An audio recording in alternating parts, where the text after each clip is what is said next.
Hello friends, I am Raman Kumar. Welcome to Ranjana Raman blogs. Hope आप लोग अच्छे होंगे, स्वस्थ होंगे। मैं भी ठीक हूँ। आज मैं आप लोगों के लिए इस ब्लॉग पे एक जानकारी लेके आया हूँ।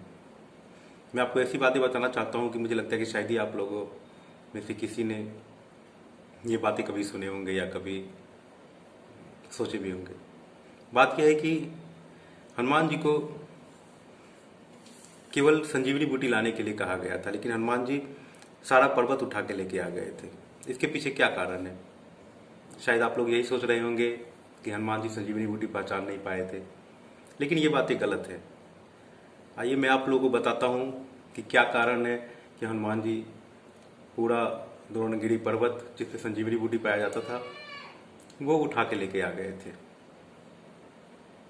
बात उस समय की है जब मेघनाथ द्वारा शक्ति बाण का प्रयोग लक्ष्मण जी पे किया जाता है।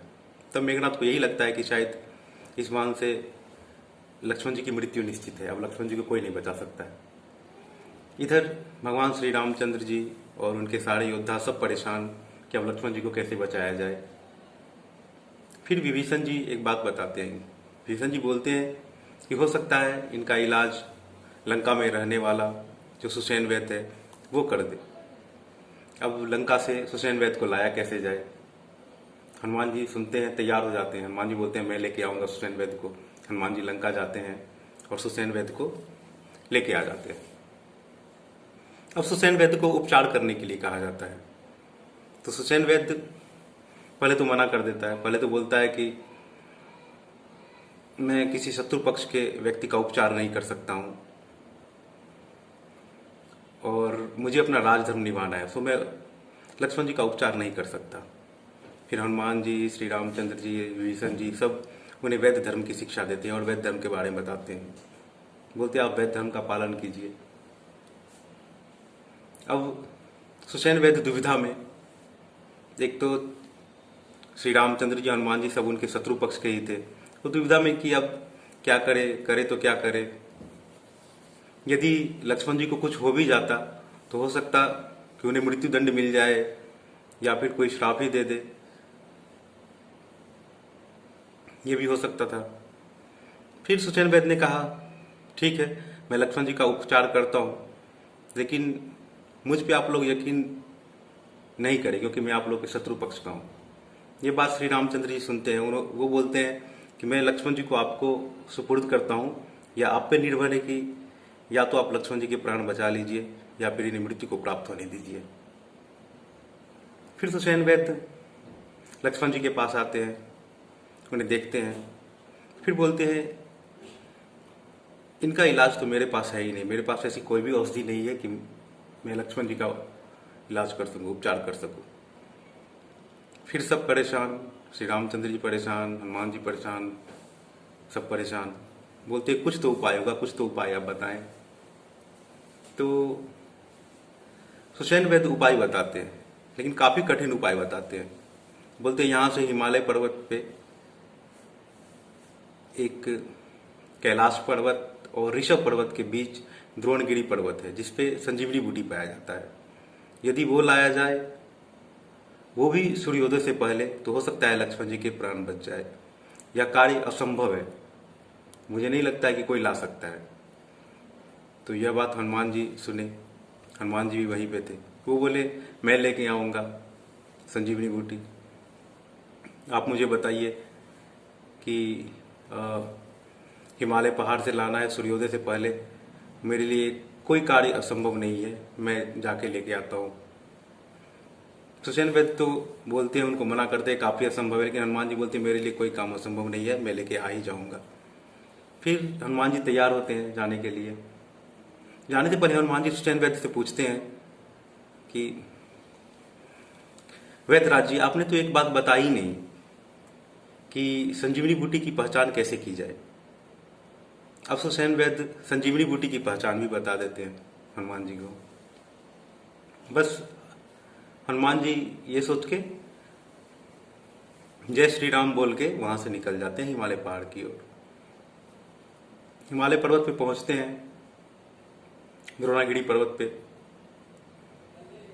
वहां पे सुसेन वैद्य ने उनको पहले बताया था कि वहाँ पे इसकी रखवाली जो है संजीवनी बूटी की, वहाँ पे देवता करते, बिना इसकी अनुमति के कोई वहाँ से संजीवनी बूटी नहीं लेके आ सकता है।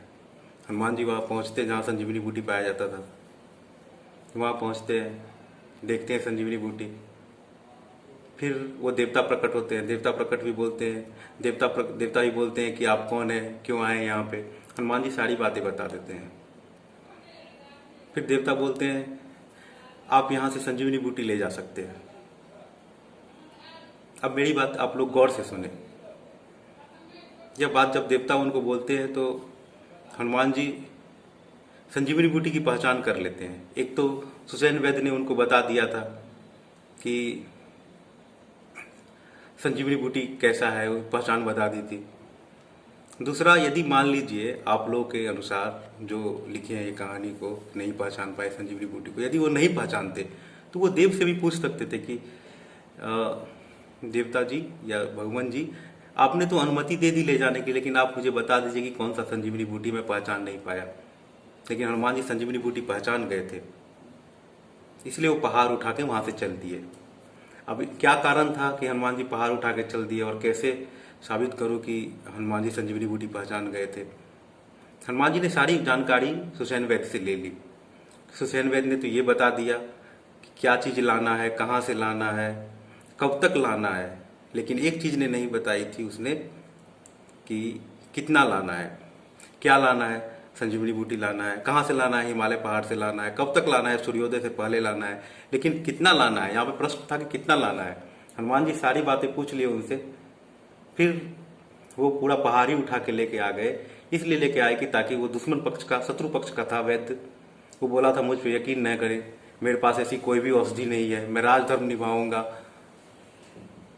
और कार्य भी बताता है तो असंभव कार्य बोलता है कि हिमालय पहाड़ से लाना है संजीवनी बूटी, वो भी सूर्योदय से पहले। हनुमान जी ने उससे सारी जानकारी ले ली कि संजीवनी बूटी कहाँ से लाना है, कैसे लाना है, कब तक लाना है, और क्या पहचान है, सारी जानकारी ले ली थी। बस हनुमान जी यहाँ पे अपने बुद्धि का प्रयोग किए थे, चतुराई का प्रयोग किए थे। विद्यावान गुणी यदि चातुर राम काज करवे को आतुर। हनुमान जी सोचे कि यदि मैं संजीवनी बूटी यहाँ से लेके जाऊंगा और कल को वो सुसैन वैद्य बोल दे कि आप तो बहुत कम लाए हैं संजीवनी बूटी, इतने में तो इनका उपचार असंभव है, तब तो अनर्थ हो जाएगा। यह सोचकर हनुमान जी पूरा पहाड़ी उठा के लेके चले गए वहां पे। हम सबको पता है कि हनुमान जी काफी बुद्धिमान है, काफी बलशाली है, काफी गुणी है, इसीलिए उन्होंने अपनी चतुराई और अपनी विद्या का परिचय यहाँ पे दिया। हनुमान जी किसी कार्य में असफल नहीं हो सकते थे, और उन्हें ये असफलता भी उनको नहीं चाहिए थी कि ताकि कोई बोले कि आप बहुत कम लाए थे, इससे इनका उपचार नहीं हो सकता है। हमारे कुछ लेखकों ने, निर्देशकों ने कहानियाँ लिखी, किताबें लिखी, धारावाहिक दिखाए टीवी पे, कुछ फिल्में बनाई होंगी रामायण पे, हनुमान जी पे। सबने तो हनुमान जी की प्रशंसा की कि हनुमान जी काफ़ी बुद्धिमान है, काफ़ी गुणवान है, काफ़ी बलशाली है, काफ़ी शक्तिशाली है, काफ़ी चतुर है, सर्वगुण संपन्न है, संकट मोचन है। यहाँ तक कि श्री रामचंद्र जी भी उनकी प्रशंसा की, उनके गुण की, उनकी बुद्धि की, विवेक की, सब प्रशंसा की, भगवान सब प्रशंसा की। लेकिन यहाँ पे उन लेखकों ने, उन निर्देशकों ने ये बात प्रशंसा कर दी हनुमान जी की, लेकिन ये बात साबित कर दी है कि हनुमान जी पहचाने ही नहीं। हनुमान जी को जब सब कुछ पता था, हनुमान जी पहचान पूछ लिए थे, और सुसैन वैद्य से पहचान पूछ लिए थे, और यदि वो नहीं पहचानते तो वो तो देवता से ही पूछ सकते थे। लेकिन हनुमान जी को सब कुछ पता था कि मुझे करना क्या है, मैं इतना ले जाऊं ताकि उसे ये कहने का मौका न मिले कि ये कम पड़ गया है। क्योंकि सुसैन वैद्य ने सब कुछ बताया था, लेकिन एक चीज नहीं बताया था कि संजीवनी बूटी लाना कितना है। और हनुमान जी ये कार्य में भी असफल नहीं होना चाहते थे, क्योंकि हमेशा वो राम काज करवे को आतुर, राम जी की काम करने के लिए वो हमेशा आतुर रहते थे। कोई भी काम करते थे जय श्री राम बोल देते थे, सारा काम सफल हो जाता था। इसलिए कहा गया, बल बुद्धि विद्या देहु मोहि, हरहु कलेश विकार, भूत पिशाच निकट नहीं आवे, महावीर जब नाम सुनावे, नासे रोग हरे सब पीरा, जप निरंतर हनुमत वीरा। सारे गुण तो उन्हीं में मौजूद है, सब कुछ तो लोग उन्हीं से मांगते हैं। तो दोस्तों ये चीज इसलिए बताई गई है आप लोगों को ताकि हमारे देश में, पूरी दुनिया में जितने हनुमान भक्त हैं सब यह जान सकें कि क्या कारण था हनुमान जी पहाड़ उठा के, संजीवनी बूटी का पहाड़ उठा के, द्रोणगिरी पर्वत उठा के ले गए थे, ताकि कोई भ्रम में न रहे। जो भ्रम हम लोग में फैलाया गया था वो गलत है कि संजीवनी बूटी की पहचान नहीं कर पाए। हनुमान जी संजीवनी बूटी पहचान गए थे। दोस्तों, ये कहानी आप लोगों को कैसी लगी प्लीज़ कमेंट करें, शेयर करें, सब्सक्राइब करें और यह बातें हर जगह फैलाएं। ये वीडियो हर जगह शेयर करें ताकि दुनिया में जितने भी हनुमान भक्त हैं उन लोगों तक ये जानकारी पहुंच सके और जो भी भ्रम है सबके मन में वो दूर हो सके। तो प्रेम से बोले आप लोग भी श्री बजरंगबली की जय। इसी के साथ मैं विदा लेता हूँ। जय श्री राम।